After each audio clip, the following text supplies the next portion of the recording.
¿Qué tal? Estos son los AlbaCasts, podcast de finanzas y economía para la condición humana. Mi nombre es Ángel Alvarado y para el episodio de hoy tengo a una invitada muy especial. Su nombre es Rita de la Guardia, es abogada y socia de la firma Alemán Cordero Galindo y Lee. Y en el día de hoy vamos a estar conversando sobre el marco regulatorio para la innovación financiera en nuestro país.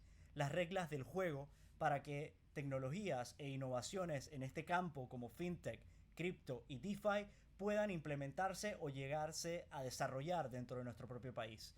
Claramente, esto es un tema de conversación sumamente importante que no solo se tiene que tener una vez, sino que se tiene que seguir teniendo a lo largo del tiempo con la intención de pues, mantener la competitividad de algo tan importante como lo es el sistema financiero de nuestro país, que a lo largo de la historia y a lo largo de la región ha sido ampliamente reconocido. Y bien, como siempre les recuerdo, esto es una conversación abierta y nos encantaría escuchar de ustedes a través de nuestras redes sociales en Instagram y en Twitter, @albacasts, a través de nuestro sitio web www.albacast.com, a donde también podrán encontrar material adicional de esta entrevista, y en nuestros canales de podcast, Apple Podcast, Spotify y ahora con nuestro nuevo canal de YouTube al que les invito a suscribirse. Y sin más, les dejo con mi conversación con Rita de la Guardia. Hola Rita, ¿cómo te encuentras y qué nos cuentas? Hola, no, súper, súper bien, feliz de estar aquí contigo, la verdad que mi primer podcast, así que estoy, no sé, metiendo el dedo en un agua fría y que vamos a ver qué tal, Va a pero, quedar pero súper súper. bien, emocionada de estar aquí.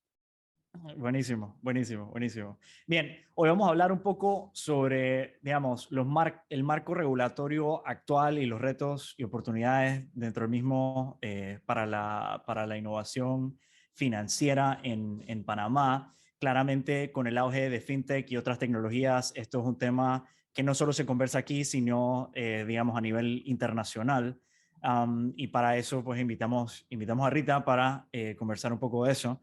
Y no antes sin dar como un breve repaso, digamos, sobre la historia del sistema financiero panameño, que tiene bastantes particularidades, ¿no? O sea, 1904, un año de ser república, ya somos una economía dolarizada, sin banco central, y hay primeros indicios de una ley bancaria en 1970. No sé si nos puedes comentar un poco Sí, sí, sobre eso. claro.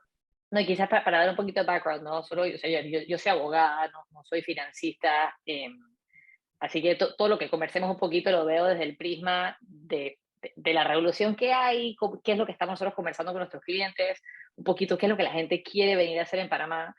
Eh, Creo que una prisma bastante centro, no necesariamente muy agresivo con el tema, pero sí, o sea, yo creo que Panamá, como tú bien sabes, por unos temas de coincidencias históricas o lo que fuese, empezó con una economía dolarizada.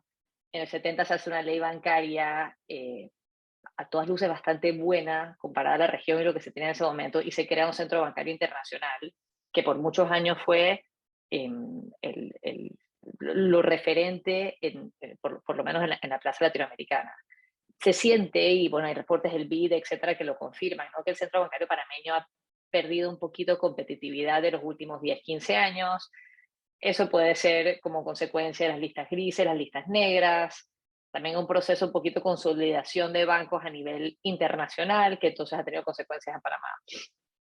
Si lo ves, el centro bancario panameño ya es menos internacional y un poco más regional, ¿no? Los grandes bancos, bueno, a Citibank lo compró Scotiabank, Bank Boston se fue hace varios años, JP Morgan ya no está, pero de por ejemplo los bancos colombianos, la cantidad de bancos colombianos que hay en Panamá es importantísimo. Entonces, si bien es cierto que ha perdido competitividad, sigue siendo una industria súper fuerte e importante para el país. Eh, por ese mismo medio que foco, yo creo que ahora está la gente muy animada con el tema de fintech porque existe una gran oportunidad de que Panamá poder agarrar esa infraestructura que ya tiene, y esto podría ser un catalizante para el sistema bancario panameño, ¿no?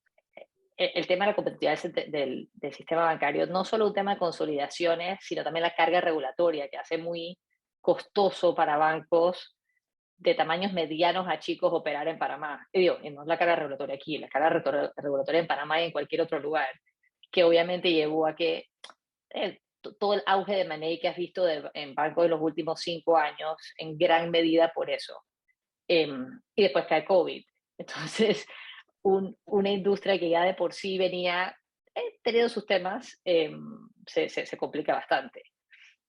Sí, la salida de players internacionales más bien obedece a esa parte de que la carga regulatoria se volvía ya demasiado como para operar o sea, tener una operación rentable local, ¿no? O sea, venden sus assets efectivamente a jugadores locales y o regionales, ¿no? Creo que también desafortunadamente el tema de las listas, ¿no? Es muy difícil bancos de Estados Unidos o bancos europeos mantener un centro en Panamá de X tamaño con las listas. Ojalá si Panamá logra salir de las listas, alguno de esos bancos decida regresar. Yo creo que por las razones obvias, el hub, eh, el nivel educativo en Panamá, es lógico que el centro latinoamericano sea en Panamá. Sobre, por ejemplo, algunos bancos que tienen sus booking centers en el Caribe, ¿no? Que Panamá debería ser un lugar más atractivo, asumiendo que no Claro. estemos en listas. Claro, bueno, ahí hay otro gran reto regulatorio, ¿no? También, definitivamente. Y, bueno, más que regulatorio institucional, diría, ¿verdad? Sí, Eh, y bueno, que muchas de esas normas eh, que buscan precisamente mejorar la parte institucional realmente sean puestas como en fuerza, pues creo que es algo que definitivamente hay que seguirle prestando atención, pero concentrándonos un poquito, digo, el sistema bancario ha sido formidable, es algo que nos ha mantenido, digamos, a flote ante diversas crisis. Quizás la del COVID no sea el mejor ejemplo, pero en cuanto a la gran crisis financiera, al menos la de 2008 y las anteriores también, hay que mencionarlo, definitivamente sí hubo algo que nos mantuvo al menos a salvo y aislados del contagio que hubo a nivel internacional. No sé si nos podrías comentar no, algo con relación. totalmente. Y yo creo que Panamá, en mi opinión, hay que darle mucho mérito a la superintendencia de bancos, que ha hecho un buen trabajo regulatorio. Los bancos en Panamá, en gran medida, están altamente capitalizados, son altamente líquidos, han sido tradicionalmente conservadores, cosa que bueno, cuando tienes un momento relativamente complicado, han podido aguantar, ¿no? Buenísimo. Sí, definitivamente es algo de lo que queríamos sentirnos bastante orgullosos. Ahora bien, bueno, Sí, dada como es que decía, perdón, que antes que la gente decía ¿cómo que si Estados Unidos estornuda para más se resfría o al revés, se volvía que es lo que la frase, y del 2008 la verdad que es impresionante que aquí no hubo mayor consecuencia. no, no, pero fíjate lo curioso, ¿no? Porque efectivamente Estados Unidos se resfrió en ese momento, no nos contagiamos, pero cuando vino pues COVID, eh, lo cierto es que ellos allá sí tuvieron la forma de poner, bueno, el playbook que quizás aprendieron en el 18 en marcha, ¿no? Un tema para otro podcast con Sí, alguien que sepa más que yo, ¿no? El problema es no tener una política monetaria propia, ¿no? Y no poder hacer las cosas que pudieron hacer en Estados Unidos y pudieron hacer en Europa, ponerle plata verdaderamente en las manos de la gente. ok, entonces, si estamos perdiendo competitividad, o más bien pudiésemos mejorar nuestra competitividad regionalmente, ¿cómo podríamos hacerlo a través de innovaciones como FinTech o de DeFi? O sea, yo creo que tenemos que empezar a ver eso echando un paso para atrás, ¿no? A ver, todo el tema de fintech, DeFi, cripto, lo que fuese, tenemos 10, 15 años escuchando del tema en distintas medidas. COVID, para bien o para mal, te llevó a una digitalización impresionante en Panamá. Nosotros sí que pasamos de 0 a 100, pero tú ves, por ejemplo, Yapi, que es este caso de mega éxito, pasar a tener 1 millón de usuarios en un tema de 2 años, en gran medida tiene que haber sido también porque la gente no quería tocar efectivo, eh, no podía recibir un cheque, ir a canjearlo si solo lo podías hacer 2 veces por semana en una hora muy específica, etcétera. Entonces, yo sí creo que este es el momento hay gente que te argumentará que Panamá se quedó atrás, que esto tenía que haberlo hecho hace 5 años.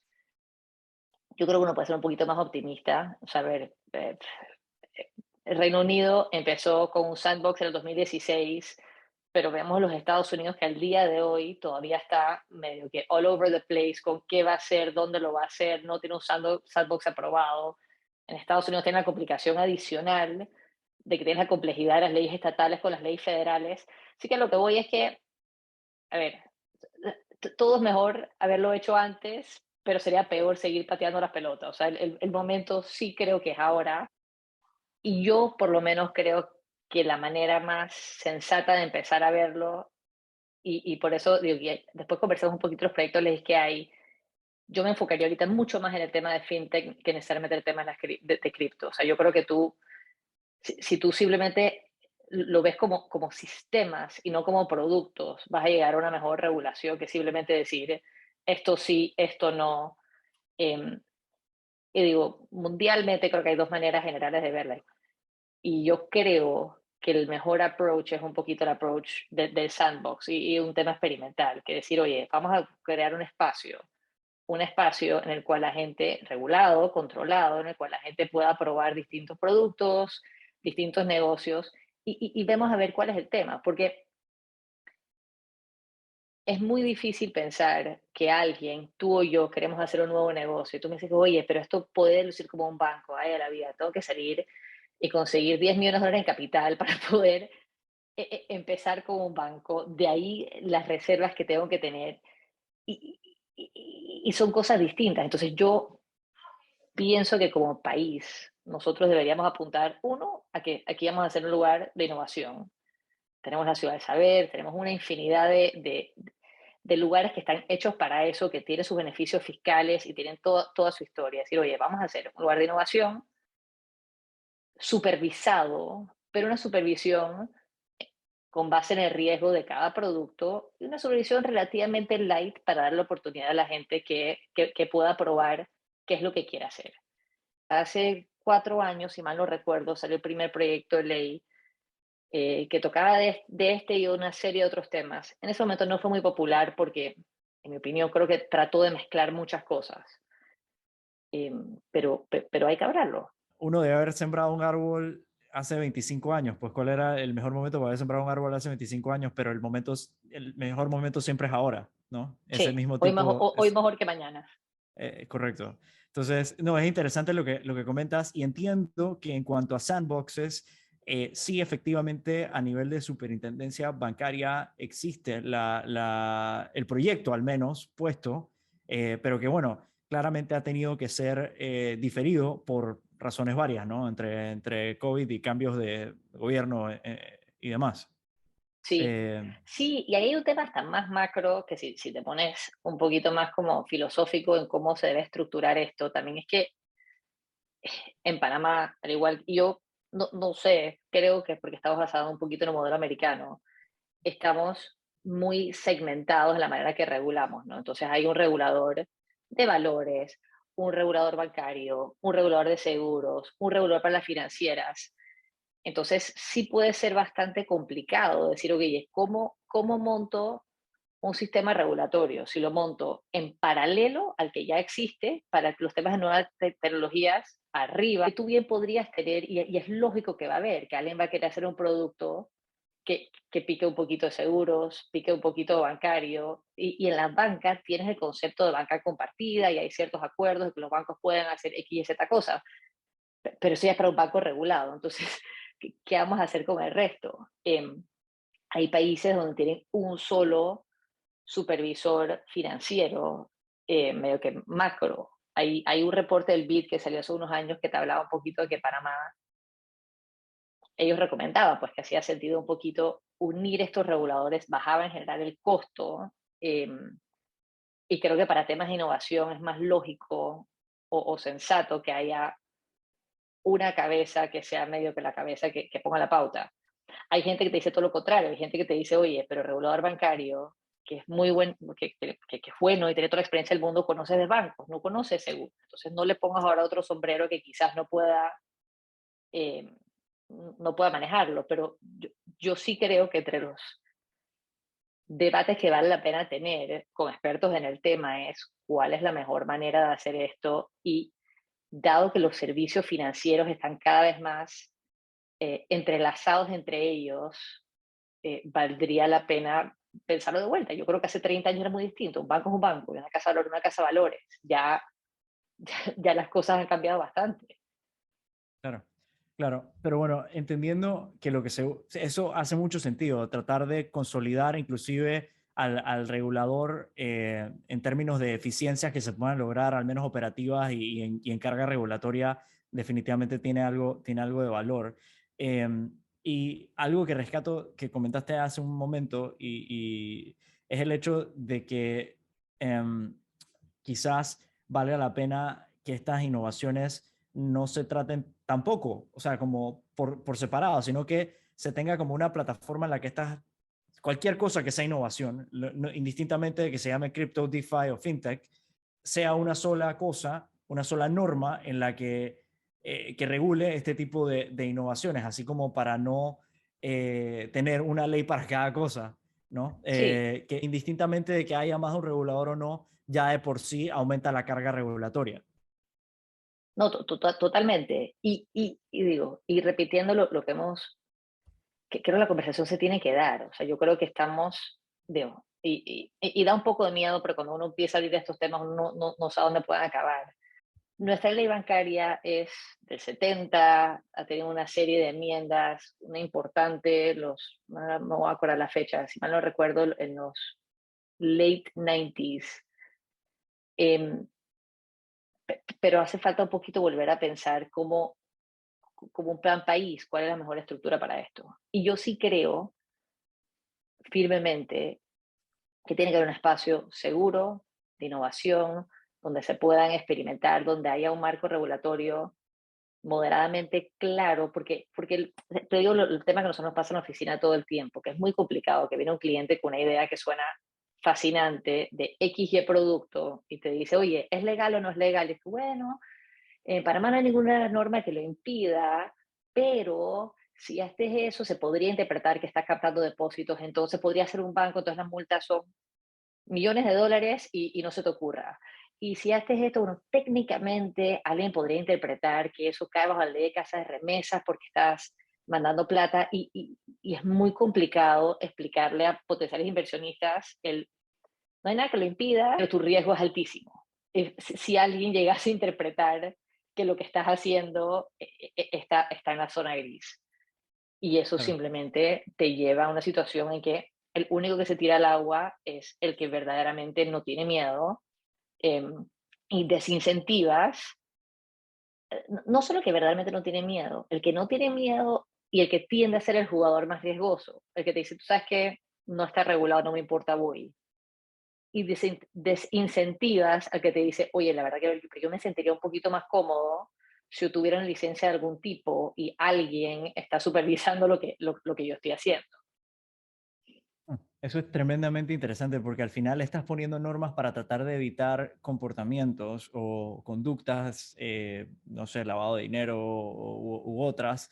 Sin embargo, a la vez, al no regular otras actividades o al no permitir que se experimente al menos con algunas actividades, le estás dando cabida a que entren sin regulación alguna. A mi juicio es lo que es, porque bueno, o sea, a falta de regulación está permitido, pero, pero entonces tienes que leer un sinnúmero de normas para entender exactamente qué es el producto, qué es lo que vas a hacer, y entonces definir si alguna de esas X normas pudiesen aplicar. Todo rubro, servicio, ¿no? Entonces está está la ley bancaria, está la ley de valores y sus acuerdos, está la ley de seguros y sus acuerdos, está la ley de empresas financieras y sus acuerdos, y entonces que engloba o en paralelo, pero que toca todos estos, están todas las leyes de lavado de dinero, sujetos financieros, sujetos obligados financieros o no financieros, eh, pero sí, es un marco regulatorio un poco, no sé, complicado, pero extenso y fragmentado. Leyendo todas estas cosas hasta que valdría la pena tener un código financiero como tal, ¿no? Pero Digo, la verdad que nos traería nuestra vida bastante más fácil. Un compendio. Bueno, hay un proyecto legal para aquellos Sí, que quieran, que quieran emprender en ese camino. Pero en FinTech, realmente dentro de las normas que compartes y que nos compartes, la verdad es que todavía no ha habido, o sea, dentro de uno de los acuerdos bancarios existe el tema del sandbox, pero no estoy seguro en cuanto a FinTech que realmente existe, o sea, o qué normas están realmente permitiendo que se lleve a cabo ese tipo de innovación sin antes no tomar un riesgo de establecer algo y ver si es legal o no. ahorita no hay nada específico. Yo creo que en gran medida por eso lo que hemos visto principalmente son fintechs muy atadas a bancos, porque por supuesto el banco con su licencia bancaria puede generar los productos en base a ciertas normativas, pero va a ser muy difícil, en mi opinión, que entre un newcomer no bancario eh, cuando estás hablando de un fintech relativamente bancario. Eh, y digo, y el punto que yo creo que sería lo más interesante es que empiece a conversarse más en Panamá, que yo por lo menos no lo he escuchado mucho el concepto de Open Banking y verdaderamente poder empezar a compartir data, o sea, obviamente data que uno autorice que se comparta, que el banco pueda compartir esa data con terceros y eso es, a mi juicio, un win-win tanto para el cliente que va a poder hacer cosas de manera mucho más rápida, poder transaccionar más rápido, tener acceso a más productos. Y pensaría que también para el banco es medio como una ganancia porque el banco, uno, logra monetizar un poco su base de datos y se mantiene relevante, actualizado, etcétera, con desarrollos que hace otro. Eh, Claro. Eventualmente vamos para allá. Tú ves en Colombia lo que han hecho Rappi con la vivienda y creo que en Perú también Rappi hizo con Interbank.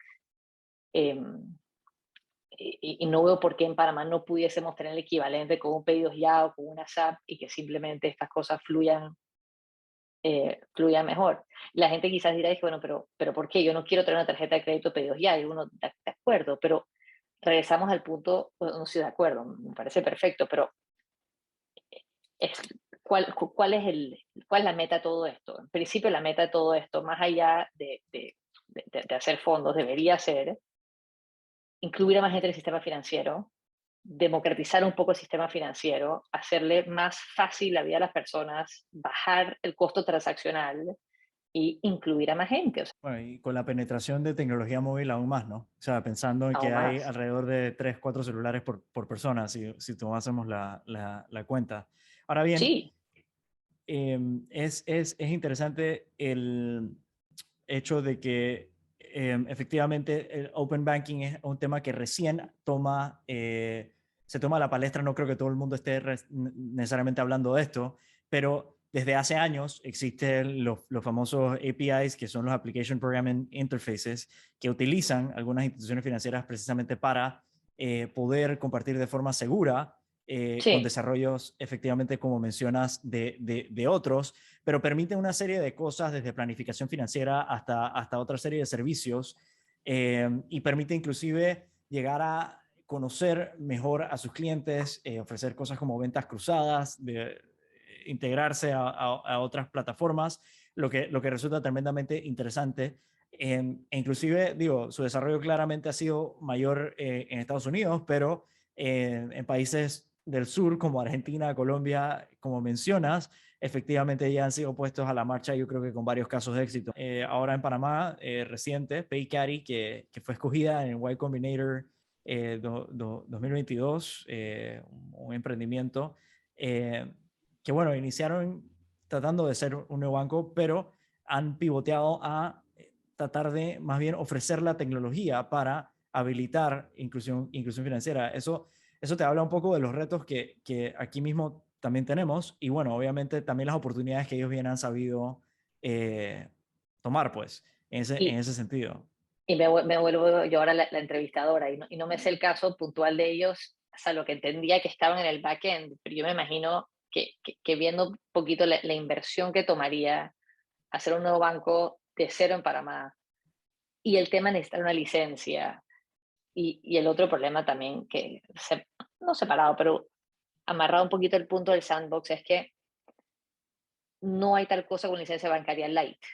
O sea, o eres banco o no eres banco. Entonces, a veces la gente ha conversado un poquito, es que, oye, pero tiene que haber una diferencia entre un banco que tiene, yo no sé, 10.000 millones de dólares en depósitos a un banco que pretende tener 2 millones de dólares en depósitos. Como que debería haber, pienso yo, un concepto de una regulación más light, dependiendo de qué es lo que va a hacer. Y un poquito si está simplemente basado en el riesgo, decir, oye, mientras tus números sean así, tu marco regulatorio es esto. Si tú decides un poquito subir de categoría, entonces pasas a este otro marco regulatorio. Em, pero es sumamente complicado. Y yo pienso que lo que ha pasado en Panamá con las fintechs que conocemos, todas medio que han tenido que pivot. Y yo creo que vale la pena preguntarle a cada uno de esos founders la razón del pivot, pero mi sospecha es que es mucho de esto. Es, oye, traté de hacer algo, cuando lo fue a implementar, había una serie de trabas y fue demasiado riesgoso. Entonces simplemente me fui por algo que evidentemente está fuera de, y de lo que puede estar regulado y por ende los grandes fintechs, digo, Yapi, Nequi, Zinli, todos vienen de la mano de un banco. Definitivamente puede ser muy interesante y me voy a dar a la tarea de invitar a los muchachos de Picar y espero que cuando escuchen esto quieran venir. Sí, La verdad es que estamos hablando desde un punto de vista totalmente de terceros y sería bueno, sabes, escucharlo from the horse's mouth, como dicen, sí, ¿no? Eh, pero es interesante y en una entrevista anterior me comentaban de precisamente una firma de venture capital local, Amador Holdings, que mucho del desarrollo, más bien la oportunidad está en esas compañías que tomen un paso atrás y desarrollen la parte tech de fintech, puesto que localmente realmente hay muy poco desarrollo en cuanto a eso y quizás con eso pues ir de la mano, esperemos con la regulación de tal forma en la que mientras se está desarrollando esto o mientras se panameñiza, se tropicaliza, la legislación puede ir tomando notas y regulando a la par, ¿no? Ahora, sí. si bien es cierto, mencionaste que hay varios, o sea, que has tenido acercamientos de personas, potenciales clientes que te han comentado, oye, quiero hacer esto, pero eh, no, si vas a aceptar depósitos y no eres banco, no puedes, o si vas a prestar plata, no eres financiera, no puedes. No sé si nos puedes detallar un poco más, digo, cómo han sido esas llamadas o bien, ¿cómo se llama? Los principales retos o barreras en ese sentido, ¿no? Sí, no, por supuesto. Digo, a nosotros, honestamente, gracias a Dios, siempre nos han llegado clientes que vienen de cierto nivel y están buscando certeza jurídica. O sea, nuestros clientes usualmente no son la gente que está emprendiendo del día uno en Panamá, sino que son personas que tienen estas compañías en el extranjero, quieren considerar ofrecer algo en Panamá y tienden a estar buscando certeza. Y la parte muy complicada para decirles, y, digo, y no quiero necesariamente hablar mal de Panamá porque funciona así en la mayoría de Latinoamérica. Eh, Pocos países tienen normas totalmente comprensivas y es un poco complicado pasar el mensaje de se puede, pero ten cuidado con A, B, C, D, E, F, G. Entonces la respuesta es, oye, pero no hay el equivalente a un sandbox o algo así que uno pueda hacer la prueba y la respuesta es no. O vas o no vas, pero entonces, ¿cómo haces, no? Un tema bien interesante que estamos viendo ahora, que casualmente lo tengo que investigar un poquito más, en Panamá muchas normas te requieren un establecimiento comercial. Entonces eso históricamente se ha entendido como un físico establecimiento, con una puerta, con un letrero, con una persona. Hay negocios entendibles que te dicen, oye, pero es que yo no necesito un establecimiento, esto se puede hacer por internet. Yo puedo totalmente montar por ejemplo, mi financiera o mi nuevo banco, lo que sea, sin tener una presencia física, a lo cual es totalmente lógico, pero la norma no está ahí. Entonces, ¿cómo agarras y dices, bueno, establecimiento comercial podría no interpretarse como un físico lugar. Yo creo que sí se interpreta como un físico lugar. Y me encantaría poder decirles, no necesitas hacer nada, porque ya es un absurdo, ¿no? Es que, bueno, necesitas hacer un lugar, es que, ok, puedo poner una oficina de 30 metros cuadrados, una silla y una persona, ¿no? Técnicamente, sí, eso es lo que puedes hacer. Entonces el cliente con justa razón te dice que, bueno, pero para hacer eso no hago nada. Bueno, curiosamente, que cuando mencionas eso, me acuerdas de dos cosas. Ahí en la norma de la Superintendencia del Mercado de Valores para ser asesor de inversión, Sí, requieres efectivamente sí, un espacio físico. físico, que Y, tenga su y yo, sticker y tengas toda su historia. y curiosamente, digo, la pandemia nos ha demostrado que básicamente estos trabajos se pueden hacer bastante remotos e inclusive Totalmente. eh, y la otra cosa que me acuerdas es el tema famoso este de los precios de transferencia, que se requiere sustentar una cierta materialidad también en las Ujú. oficinas. Entonces, es lo mismo, ¿no? O sea, la materialidad esta es básicamente que requieres efectivamente de como alguna especie de inversión en un espacio físico o de tener gente en base, pues, en el lugar a donde te vayas a establecer y quizás eso es algo que también valga la pena revisar en términos de marcos regulatorios, ¿no? Que definir la materialidad no solo como una presencia física, sino también como una presencia comercial, digital, transaccional, porque efectivamente necesitas cuentas a través de las cuales vas a operar, pues. Sí, Ese tipo y no sé si de... tú te recordarás, pero no, ya no recuerdo cuántos años fue, pero cuando Coinbase hizo su IPO, creo que fue el primer IPO que cuando ponían, dije, registered address, decía NA, no aplica. Y todo el mundo dije, qué interesante, porque no tengo una oficina central. Tenemos gente por el mundo. Y sí, post pandemia, y esto se está viendo en espacio de alquileres comerciales y en una serie de cosas, hay oficinas que no son estrictamente necesarias y no es lógico tener que mantenerlas simplemente para cumplir un gancho. Si la pregunta es un tema de supervisión, de que, oye, yo regulador tengo poder llegar a un lugar y ver los archivos físicos y poder decir, oye, mira, aquí está que Ángel pidió un préstamo y aquí está el pagaré y aquí está lo que hizo. Bueno, me gustaría pensar que en 2022 hay maneras de hacer eso online y que podamos Por decir, cierto, bueno, todo se sube a una plataforma X y la supervisión se hace por medio de esta plataforma X, por los átomos, por los famosos los átomos. famosos átomos, sí. El asunto ahí yo creo que si las redes sociales son capaces de track every move, ¿por Sí, qué no, ¿por qué no llevar, o sea, que puede ser perverso en algunas situaciones, pero aquí claramente podría ser empleado, digamos, para el bien, pues, y llevar a algún sistema que pueda efectivamente darle tracking a todos nuestros clics, movimientos y demás. Inclusive eso pudiese llevarnos a tener que depender menos de un pedazo de papel de lavado de dinero, sino más bien, digo, seguir el trail digital, pues, algo por el estilo, ¿no? Los reguladores han intentado hacer algo, es en el sentido de lo que hablábamos del sandbox este, que en el plan sí, estratégico de la superintendencia bancaria está efectivamente 2020-2024, y bueno, puede ser que sea diferido, pero sí, sí estableció, y hablando puntualmente de eso, o trató de establecer o facilitar la entrada de fintech al sistema de pagos, ¿no? Y creo sí. que, digo, sería interesante escuchar tu opinión al respecto. Sí, eso es otro gran tema que digo, para los que no saben esto, el sistema de pago de Panamá está basado totalmente en la compensación que hace el Banco Nacional de Panamá. Esa compensación hace poco, creo que fue el año pasado, se cambió a una liquidación en tiempo real. O sea que en principio ya, hopefully, todo el mundo se ha dado cuenta que cuando va a cachar un cheque o va a hacer una CH, no demora los 3 días que demoraban antes. En principio debe salir en un día, vamos a hacer que salga un día siguiente. Pero a mi entender, una de las falencias que tiene el sistema es que el sistema está hecho para que los bancos compensen entre sí, pero que los bancos no pueden entrar al sistema.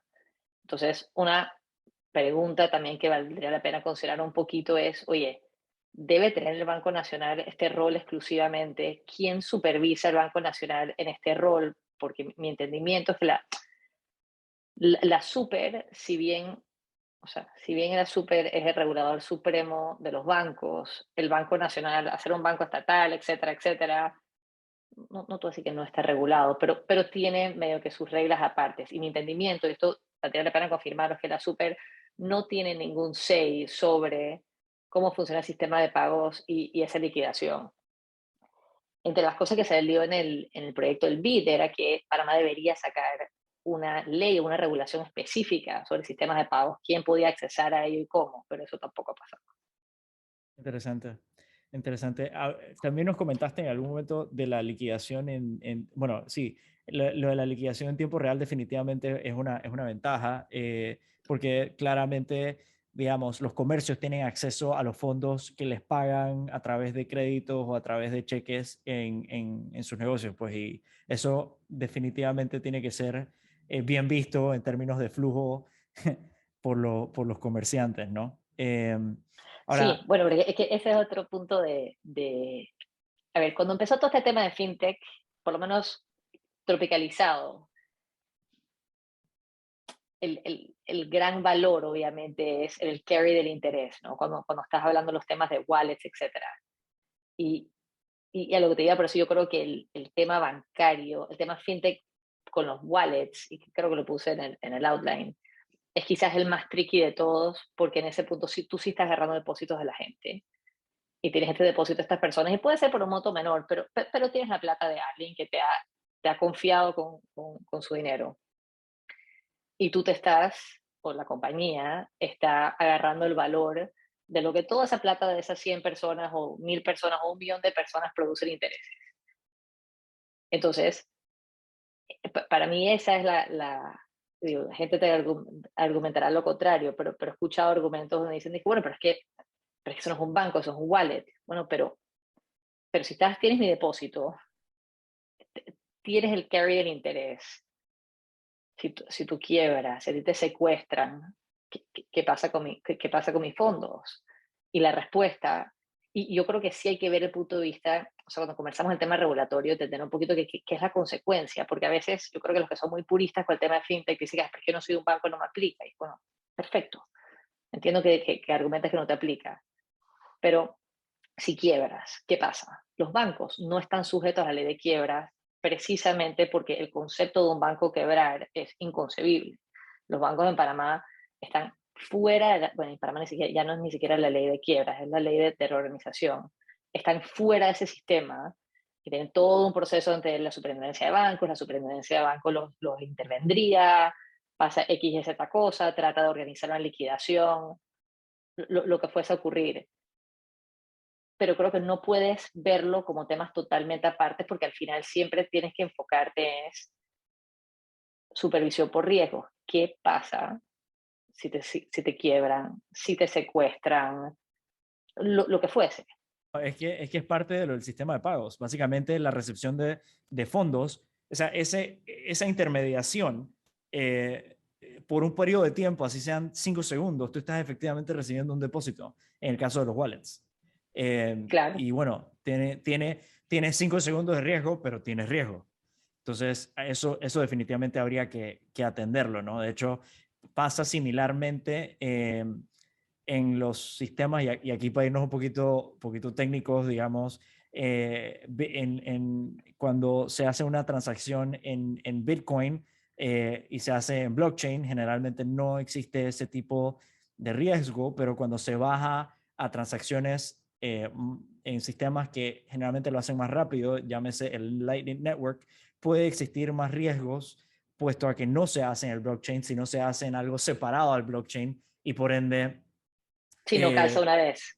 no, bueno, de hecho, en el blockchain demora 10 minutos, en el Lightning Network demora mucho menos, pero en ese exchange hay algo de riesgo en el sentido de que alguien pudiese montarse encima del Lightning Network, Mm. mientras que hacerlo en blockchain es casi imposible porque nadie tiene 51% o más de la capacidad computacional para hacerlo de momento. Entonces, Sí. es un poco lo mismo en el sentido de que aquí te estarías apoyando de un wallet para llevar a cabo una transacción que está o puede estar sujeta a un ataque y no necesariamente tener los sistemas más robustos de seguridad que puede tener una institución financiera, o al menos el marco regulatorio que asegure que indistintamente del ataque el depositante va a tener su depósito seguro. Sí, y Entonces, hasta saber un poquito, que digo que eso nunca, no necesariamente nos vamos hasta allá, pero también está todo el tema de protección al consumidor y quién responde. Entonces, llega un momento y el panameño, no solo el panameño, en general uno está acostumbrado a que oye, yo tengo un tema, yo voy a la superintendencia de bancos o voy a la Codeco y a alguien le puedo dar mi queja y alguien se va a encargar de que mi queja eh, la traten de satisfacer. Y un poquito aquí yo creo que entre las cosas que hay que ver un poquito es quién responde. O sea, quién va a ser ese ente encargado de poder velar por el consumidor final. Que no. claro, no, definitivamente digo, está el regulador bancario, pero también está las leyes de protección al consumidor que ya pues tienen años ambas instituciones viendo el sistema bancario tradicional y a la entrada de estos nuevos jugadores pues claramente tendrían que actualizar su normativa para captar o acatar estos nuevos formas de hacer lo mismo pero de manera diferente, ¿no? Sí, Porque esa es como la otra parte de que realmente gran parte, o sea, fintech es traer tecnología efectivamente a habilitar servicios financieros tradicionales. Entonces, también uno podría argumentar de que, digo, si traigo tecnología para atender un tema financiero tradicional y ese sistema tradicional, ese servicio financiero tradicional está normado, ¿por qué tengo que añadirle otra capa más de regulación, ¿no? sí, la pregunta es si lo haces en conjunto con un banco o lo haces solo. Entiendo. Eh, Claro, claro, claro. Esa, pero esa es, y es una línea súper delgada en donde te encuentras, en que tienes una regulación que sea suficientemente abierta y flexible para que incentive la innovación, pero que también proteja al consumidor. Y es un poquito un yin and yang. O sea, hmm, donde pones un lugar quitas en el otro y tienes que encontrar ese balance.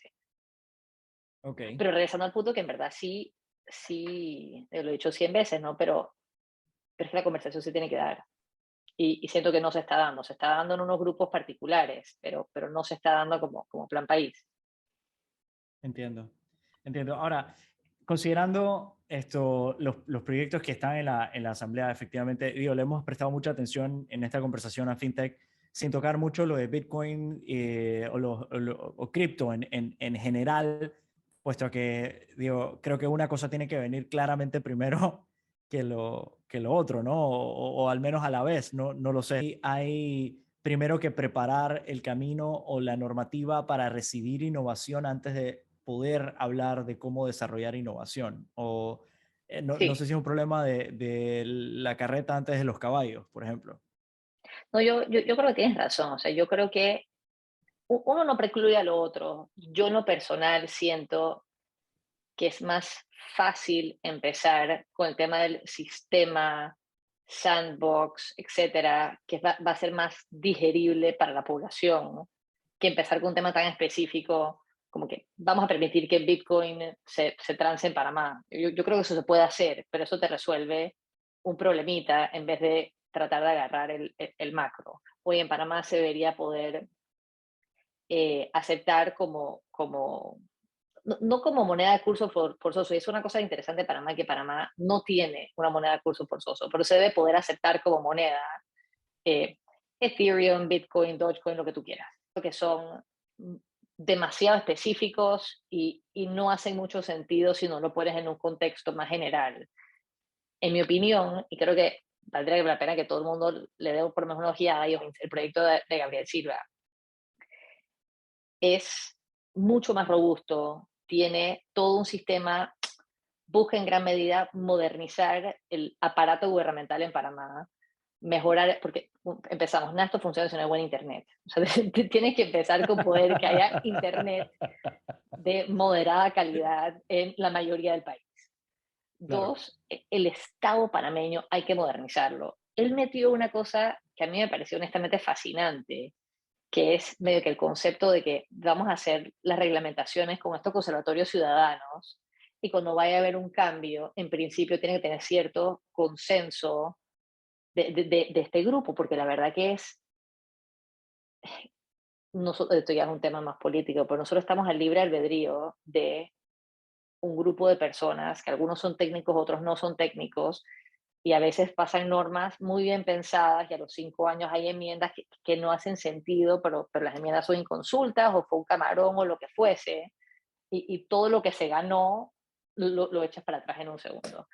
Pero bueno, yo creo que el proyecto Gabriel del diputado Silva es integral y yo creo que está abierto a discusión y hay mil temas que técnicos ojalá se sienten a conversarlo en más detalle, pero es el primer, eh, a mi juicio, intento de hacer algo bien integral, eh, que te puede llevar a lo que quizás todos estamos buscando, ¿no? Por ejemplo, entre las cosas que él tiene del tema de blockchain y distributed ledger y incluir eso en el sistema gubernamental, estaba pensando si tú logras incluir algo, por ejemplo, el registro público, de hacerlo como en Claro, un ledger descentralizado, lo que se podría resolver en este país en velocidades de todo tipo de trámites. O sea, imagínate compraventas que tú pudieras hacer, o sea, que no fuera tan manual.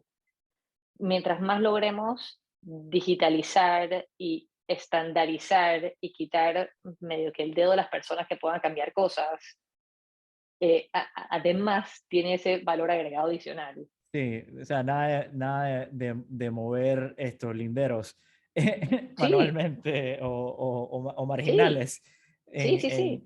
en términos manuales, ¿no? Pero no, definitivamente, sea blockchain u otro sistema de base de datos, o sea, otra forma de ledger que bien puede ser blockchain o bien puede ser inclusive los sistemas que actualmente existen de Oracle y demás, llevar ese grado de modernización a instituciones como registro público, que de hecho es un ente que es casi productor del Estado, pues porque recibe y tiene una gran cantidad de trámites. O sea, diría yo, varios ingresos se perciben a través de esa autoridad porque hay trámites diarios entre sociedades, cambio de propiedades, ¿sabes? Es uno de esos entes que debe recaudar bastante para el Estado, ¿no?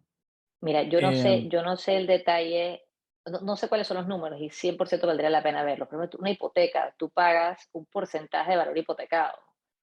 ujú. Panamá cada vez más tiene de financiamiento de proyectos que tienen hipotecas de 500 millones de dólares, 600 millones de dólares. Y la gente le está rayando al registro público un cheque de 400.000 dólares para una hipoteca, en una transacción. O sea, yo desconozco los números macro, pero adivinaría que estamos hablando de números bastante interesantes.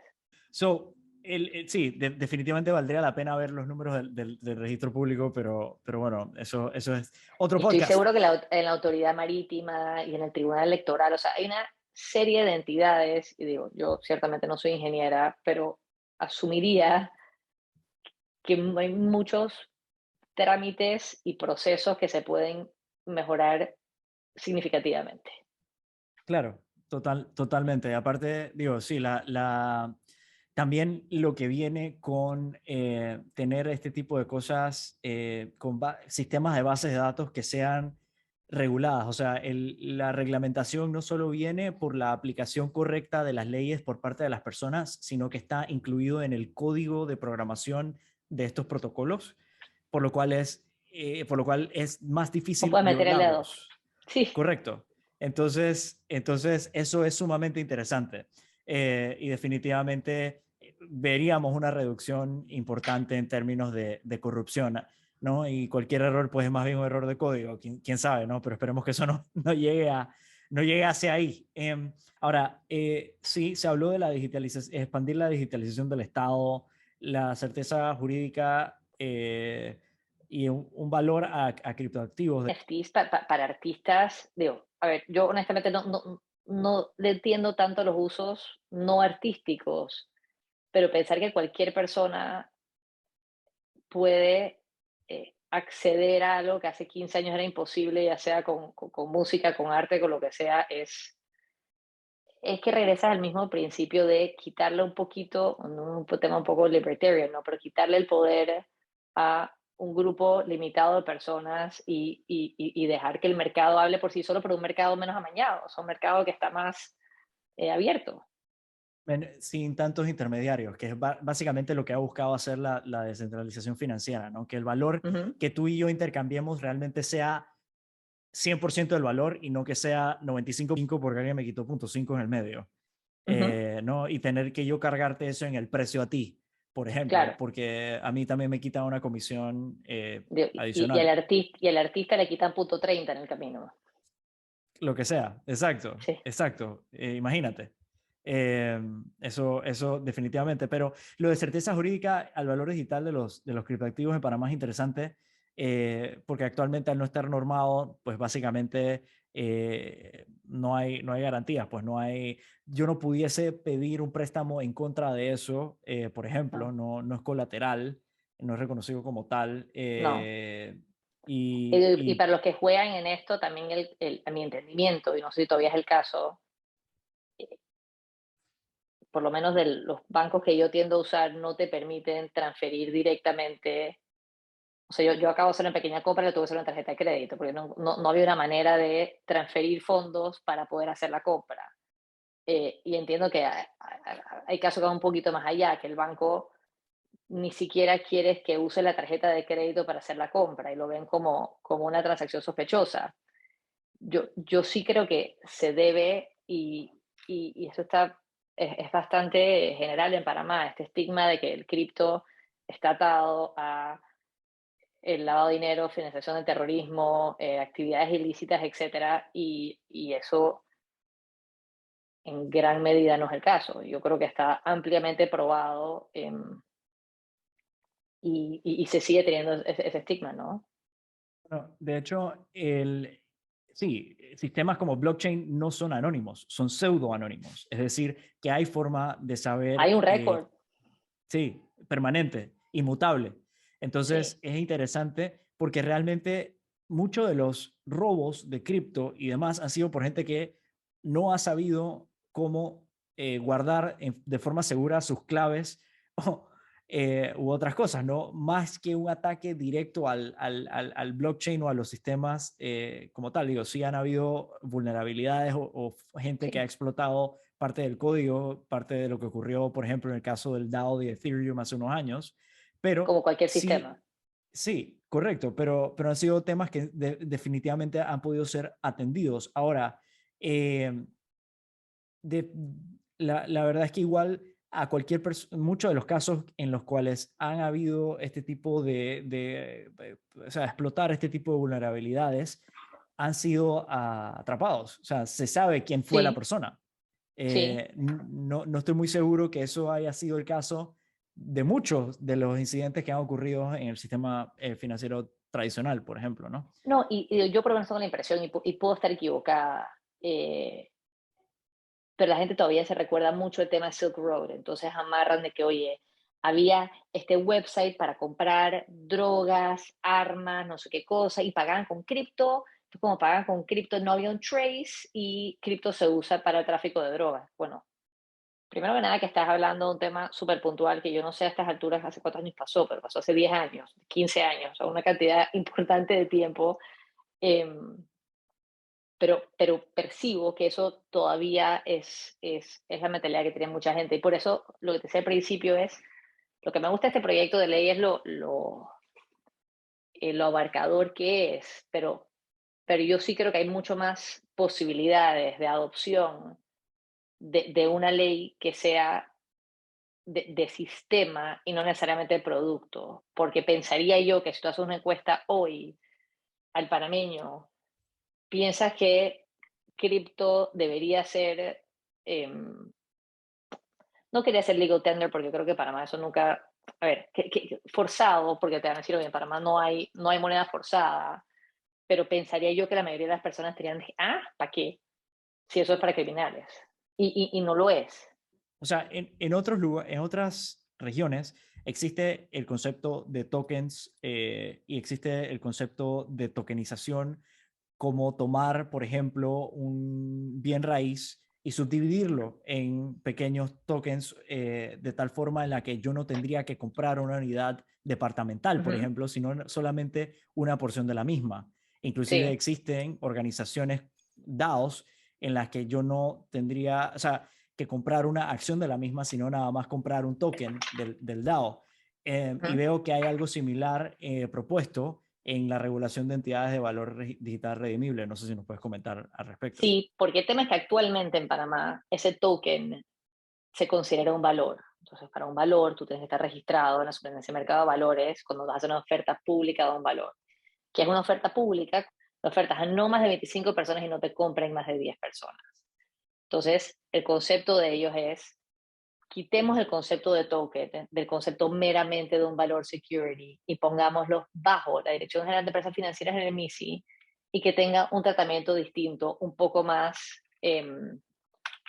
presumo que lo que están pensando es que sea un poquito más eh, light. Entonces, el concepto también es, oye, si tú habitualmente estás en este mundo de emitir, te tienes que regular, no se entiende una captación prohibida, porque entonces regresamos al tema de que qué es este token. ¿No? Puede ser un valor o puede ser que estás captando depósitos. Entonces el punto es sacarlo tanto del prisma de la superintendencia de bancos como de la superintendencia de mercado de valores. Y ellos incluyen en el proyecto que también este token vas a tener perdón, o sea, este emisor de valor redimible vas a tener un requisito de capitalización para poder hacer frente a esos tokens que estás vendiendo si llegase a ocurrir algo.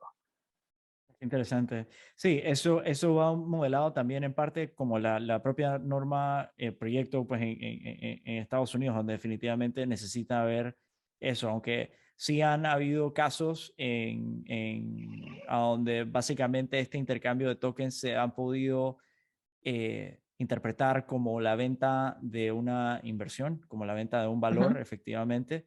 Y bueno, la SEC ha revisado bastante al respecto. En algunos casos aplican, en algunos otros casos no, pero también depende de qué estado lo hagas y cómo lo hagas, ¿no? Sí, porque en Estados Unidos además tienes el tema adicional de que puedes hacer forum shopping y decidir cuál es el lugar más conveniente para hacer X, Y, Z cosa, dependiendo de la ley que hay en ese estado, ¿no?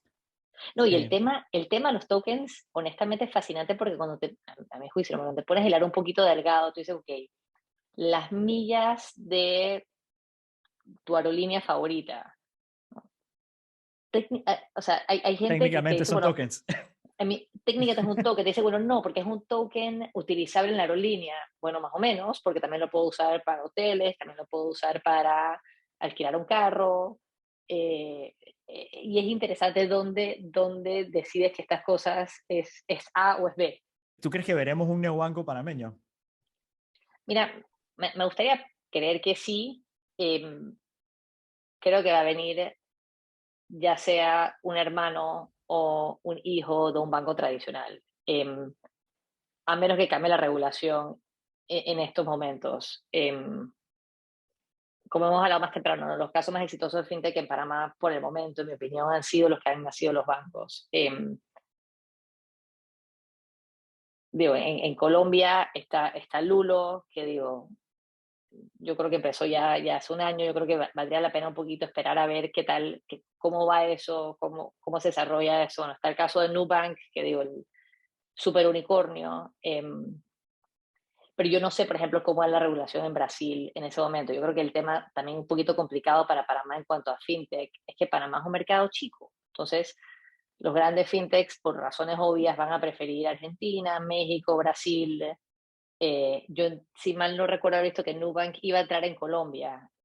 Hay que esperar a ver qué va a pasar en Panamá y cómo, pero siendo un mercado chico, yo pensaría que lo que nosotros vamos a ver en los próximos años va a ser principalmente temas nacidos localmente, quizás que se lo compre un grupo extranjero, pero pensaría que van a ser temas que van a nacer aquí.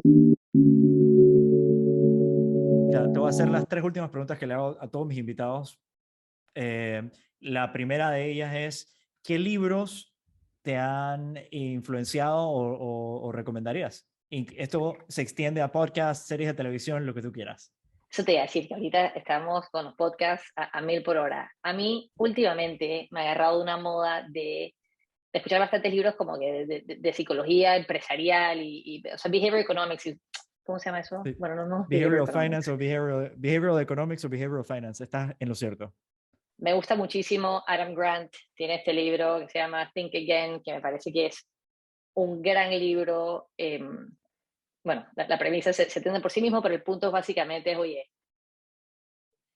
siempre reconsidera un poquito los temas que ya estás tomando como ciertos. En esa misma línea, él y un grupo de gente tienen este podcast que se llama, bueno, y tienen este app que se llama The Next Big Idea Club. Y él está Daniel Pink, está este otro tipo, ay, ¿cómo se llama?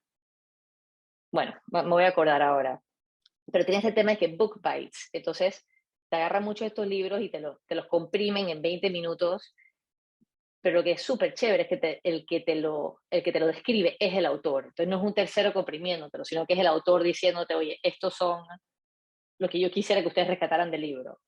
Bueno, yo no soy parte del club porque me pareció que estaba un poquito caro, pero escucho el podcast.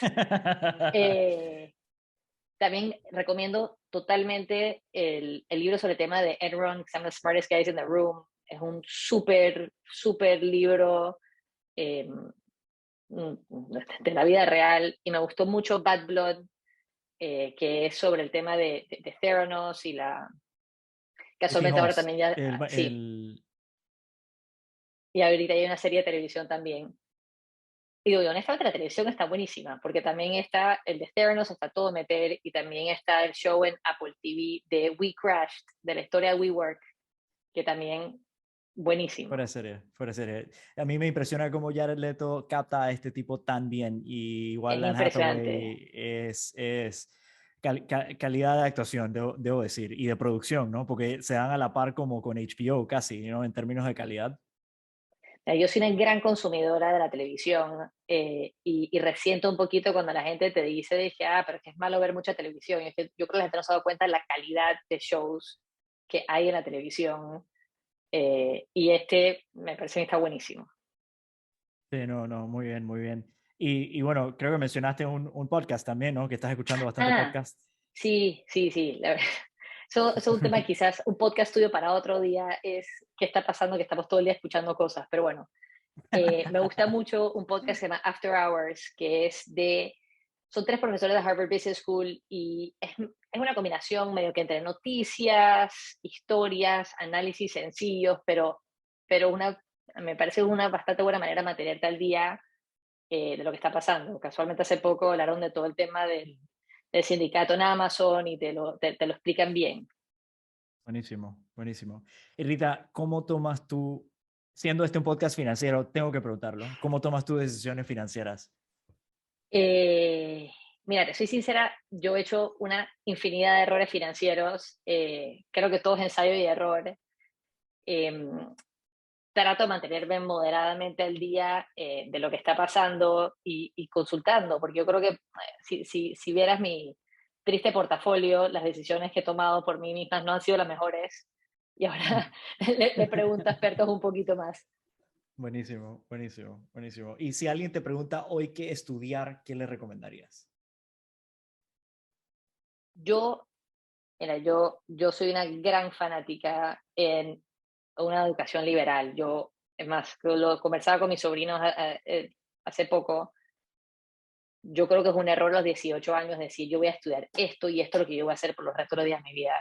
Si yo le recomiendo, mis hijos están chiquitos, pero si yo le recomendar algo a mis hijos, uno sería, tú no vas a hacer nada, o sea, tú eres tú puedes tener una profesión, pero esa profesión puede cambiar en el tiempo y lo que desearía es que estudies un sistema o una manera de ver las cosas y el trabajo que acabas teniendo, la profesión que acabas teniendo puede variar, pero no me encasillaría en que yo voy a hacer esto.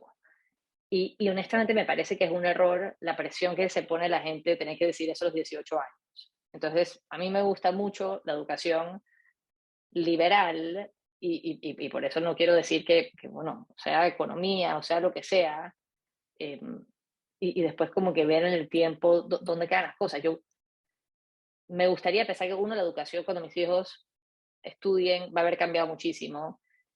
Yo creo que ya con la cantidad de cosas que hay online no es tan difícil especializarse en el tiempo, así que uno podría estudiar cualquier cosa y si en el tiempo cambias de decisión, creo, y que van a ver las herramientas para poder decir, oye, yo voy a pivot y ahora voy a hacer esta otra cosa. Claro. Bueno, yo te confieso que soy colega tuyo, Ujú. pero cambié el Word por el Excel hace un buen par de años. Y no pasó nada. Y no, ha sido un tremendo complemento. Digo, de hecho, es de esas carteras, de esas carreras portafolio, como siempre le he llamado, ¿no? Como que puedes hacer lo que sea. Ahora, Y habiendo nada, dicho ahora, todo eso, sí quisiera, y no sé tú, sí quisiera por lo menos para mis hijos, que creo que hoy en día es importantísimo tener mm, conocer algo de temas generales de STEM, ingeniería, tecnología, como que creo que la gente de mi edad que no vio el tema le cuesta mucho más agarrar algunos de estos conceptos. importante y muy, muy valioso. Bueno, no sé si quieres compartir algo adicional o una despedida a nuestros oyentes. Pero no, creo que lo que les diría en realidad es, esto ya es mi deseo como parameña. Yo pienso que Panamá necesitamos un plan país. Creo que las vueltas electorales van y vienen. Ahora estamos justo en la mitad de un periodo electoral. Creo que cuando venga la elección entrante, ojalá le pidamos al Ejecutivo y a los legisladores, lo que sea, quisiéramos entender un poquito qué es lo que ellos quieren, cómo ven ellos el país hasta el futuro. ¿Ven un país moderno, eh, avanzando o no? Y que empecemos a poner temas sobre la mesa, ¿no? Este es uno, hay una infinidad de otros temas sociales que también creo que son importantísimos de ir viendo y veo con algo de preocupación de que pasa el tiempo y no se habla. Entonces, ¿hasta cuándo, no? No, muy, muy importante. Te agradezco por tu tiempo. Y bueno, estos han sido los Albacasts.